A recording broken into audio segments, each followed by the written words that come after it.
बिस्मिल्लाहिर्रहमानिर्रहीम। Programme current affair के साथ आपका मेज़बान सैयद आसिफ अली हमदानी हाज़िर खिदमत है। नाजरीन, आज कौमी असम्बली का इजलास के अंदर धड़ाधड़ जो नए नए तरामीम की जा रही हैं, जो नए नए कवानीन बनाए जा रहे हैं, वो इंसान के दिलो दिमाग को चकरा के रख देते हैं। निगरान हुकूमत का काम सिर्फ और सिर्फ हमेशा यही, हर पूरी दुनिया में जहाँ पे भी डेमोक्रेसी है, निगरान सेटअप का काम सिर्फ एक होता है कि वो बर वक्त इलेक्शन के कराए और यानी कि जब तक इलेक्शन नहीं होते वो बतौर केयर टेकर काम करें, उमूर सल्तनत चलाएं। लेकिन यहाँ पे तो कुछ प्रोग्राम जो मैंने माजी में 2-3 व्लॉग किए थे जिनके अंदर मैंने बताया था कि इलेक्शन 2023 में नहीं होंगे, और वो बिल्कुल बातें आज सच साबित हो रही हैं कि इलेक्शन 2023 में बहुत मुश्किल है। इत्तेहादियों के दरमियान काफ़ी बहस मुबाहिसा रहा कि जो निगरान सेटअप बनाया जा रहा है उसके इख्तियारात में क्यों इजाफा किया जा रहा है और तरामीम क्यों की जा रही हैं। आज 54 तरामीम की गई हैं और निगरान जो वजीर आज़म होगा उसके इख्तियारात को जो है वो उसमें इजाफा किया गया है। अब ना सिर्फ ये है कि वो जो निगरान वजीर आज़म होगा वो बैरूनी ममालिक से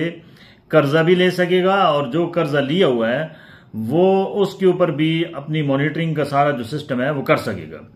इसके अलावा जो वजीर आज़म है उसको इख्तियारात होंगे कि वो जहाँ जहाँ पे चाहे पैसा लगा सकता है। हालांकि असूली तौर पे 1973 का जो ओरिजिनल आइन है उसके तहत ये कहीं पे भी इजाज़त नहीं है कि इतने वसी इख्तियारात निगरान काबीना या निगरान वजीर आज़म के पास हों।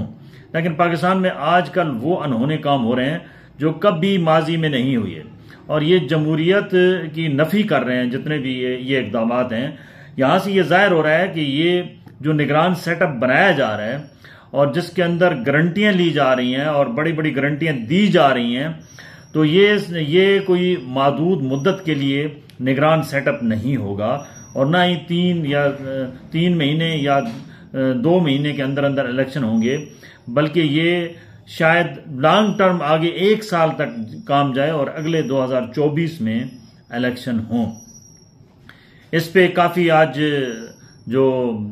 इत्तेहादी हैं उनके दरमियान भी आज काफ़ी खींचातानी देखी गई और उन्होंने इसकी मुखालफत भी की है, पीपल्स पार्टी ने और मौलाना फजलुर रहमान साहब ने, कि ये इख्तियारात क्यों दिए जा रहे हैं निगरान सेटअप को, क्या कोई प्रोग्राम और है।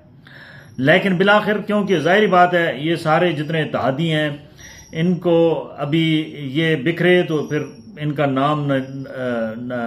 बहुत मुश्किल है, आगे जो इलेक्शन आ रहे हैं उसमें इनका सरवाइव करना बहुत मुश्किल है। लिहाजा फिर इन्होंने सर जोड़े और काफ़ी बहस मुबाहिसे के बाद कुछ तरामीम हुई और इख्तियारात को जिस सतह पे पैकेज बनाया गया था उसमें मजीद तरमीम करके इख्तियारात कम किए गए हैं। सिर्फ अब यहाँ तक महदूद कर लिया गया है कि वो जो कर्ज लिए हुआ है वो उसकी मॉनिटरिंग भी करेंगे और जो मैशत है उसको बेहतर बनाने के लिए वो इकदाम भी कर सकते हैं। दूसरी जानिब आज एक और जो बहुत बड़ा हथियार होता है कोई भी गवर्नमेंट केयर टेकर, जो गवर्नमेंट से बंदा जा रहा होता है, जब केयर टेकर सेटअप बन रहा होता है तो वो अपने जितने MNA हजरात होते हैं उस पार्टी के, कोई भी पार्टी हो, या MP हजरात होते हैं, उनके लिए जो है वो डेवलपमेंट स्कीमों के नाम पे अरबों खरबों के जो है वो बोरियों के मुंह खोल दिए जाते हैं। आज भी ऐसे हुआ। कौमी असम्बली के जो इस इत्तेहादी इस वक्त असम्बली के अंदर मौजूद हैं, मेंबरान असम्बली, और KPK के ऊपर बड़ी आजकल तवज्जो दी जा रही है। बाकी सूबों का तो कोई पता नहीं है, लेकिन KPK और जो है वो वफाक की जितने भी कौमी असम्बली मेंबरान है और पंजाब के जो सूबाई मेंबरान हैं, मेंबरान असम्बली, उनको डेवलपमेंट स्कीमों के नाम पे अरबों रुपए का आज जो है वो पैकेज दिया गया है। और इलेक्शन से पहले जाहिर बात है वो अपने हलकों में जाके कुछ करेंगे तो वो वोट मांग सकेंगे, क्योंकि जो महंगाई, जो बेरोजगारी और इस वक्त जो बिजली के बिल्स, जो गैस के बिल्स और जो इस वक्त सिचुएशन है उसमें तो जो इत्तेहादी जमातें हैं अगर वो जाएंगे इन हालात में इलेक्शन में तो शायद बहुत मुश्किल है, क्योंकि पब्लिक का पारा इस वक्त हाई है और पब्लिक किसी सूरत भी जो है वो इनको कबूल नहीं करेगी। दूसरी जानिब इमरान खान साहब आज मजीद 8 केसेस में वो पेश हुई है और उनको मजीद जमानतें मिल चुकी हैं। और इमरान खान साहब ने कल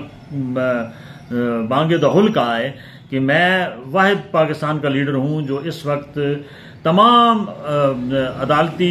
जितने भी मेरे ऊपर गैर कानूनी केसेस बनाए गए हैं मैं उनको फेस कर रहा हूं। और उन्होंने ये भी वाजे किया है कि मैं ना मुल्क छोड़ूंगा ना मैं यहां से जाऊंगा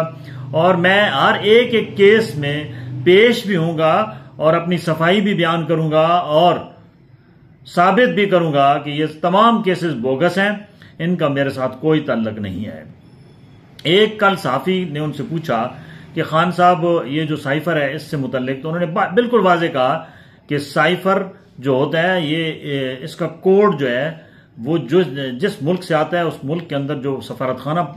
होता है पाकिस्तान का वो उसके पास होता है और वो सिर्फ उसके कुछ